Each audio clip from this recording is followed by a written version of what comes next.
ஊடக நண்பர்களே,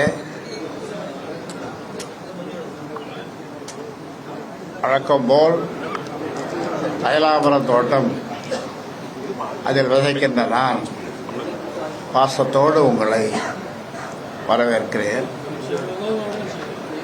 ஒரு காலத்தில் இந்த சமுதாயம் ஒரு ஊருக்கு ஒருத்தர் கூட படிக்கல. ஏதாவது பத்திரம் பாண்டில் கையெழுத்து போடணும்னா வண்டிமையை தேடி இடது கை பெரு விரல் ரேகை அப்படி ஒட்டி பத்திரம் பாண்டில் கையெழுத்து போட்ட இந்த சமுதாயத்தை இன்னைக்கு 5000 வழக்கறிஞர்களை நான் உருவாக்கியிருக்கிறேன். 5000 வழக்கறிஞர்களை உருவாக்கி இருக்கிறேன். நீதிபதிகளை உருவாக்கி இருக்கிறேன்.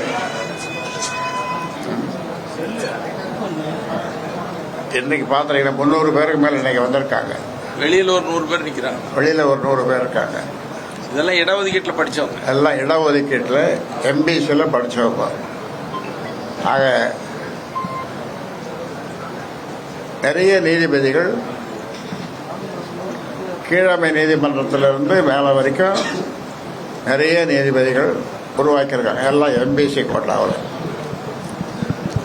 கோட்டாவில் இந்த வன்னியர் சமுதாயத்துக்கு மட்டும் இல்லை, 115 மிக மிக பிற்படுத்தப்பட்ட அந்த சமுதாயத்திலையும் உருவாகி இருக்கிறாங்க.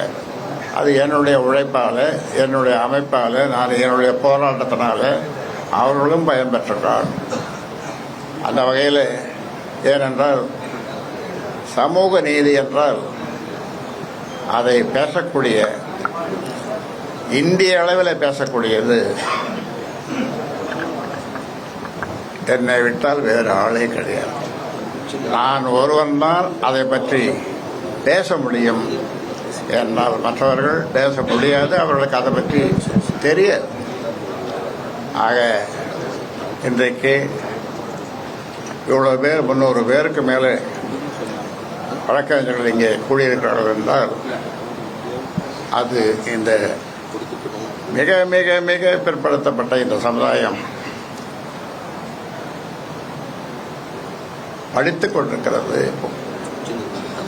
படித்து வழக்கறிஞர்களாக வந்து கொண்டிருக்கிறார்கள். வழக்கறிஞர்களாக இப்பொழுது 5000 பேர் வந்திருக்கிறார்கள். அதில் இங்கே 300 பேர் வந்திருக்கிறார்கள். மற்றவர்களெல்லாம் இன்றைக்கு முக்கியமான வழக்குகள் இருப்பதனாலே அவர்கள் வழக்கம் வர முடியவில்லை.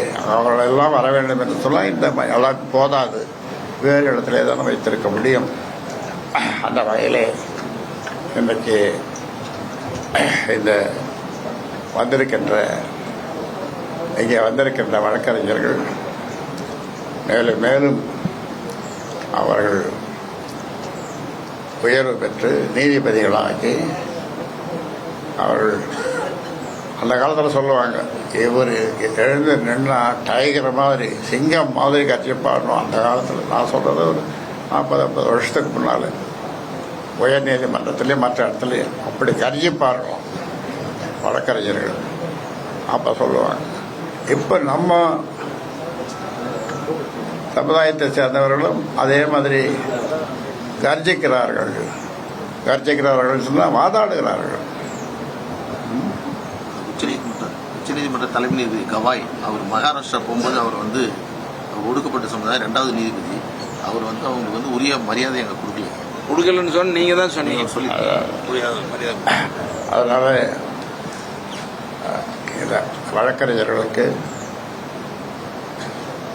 இந்த என்னுடைய உயிரினம் மேலான இந்த சொந்தங்களுக்கு, வழக்கறிஞர்கள் சொந்தங்களுக்கு ஊடகங்களுடைய அன்பும் ஆதரவும் அவர்களுக்கு தேவை. நீங்கள் நிச்சயமாக கொடுப்பீர்கள், கொடுக்கப் போகிறீர்கள். ஆங்காங்கே பல்வேறு கீழமை அல்லது மாவட்ட நீதிமன்றங்களிலே அவர்கள் பணியாற்றுகின்றவர்கள் எல்லாம் இங்கே வந்திருக்கிறார்கள். நீதித்துறையிலேயும் இடஒதுக்கீடு வேணும். ஆமாம், போராட்டம். நீதித்துறையிலே இடஒதுக்கீடு பாமக நிறுவனர் ராமதாஸ் செய்தியாளர்களை சந்தித்த காட்சிகளை பார்த்தோம். விவரங்களை பின்வரும் செய்திகளில் விரிவாக பார்க்கலாம்.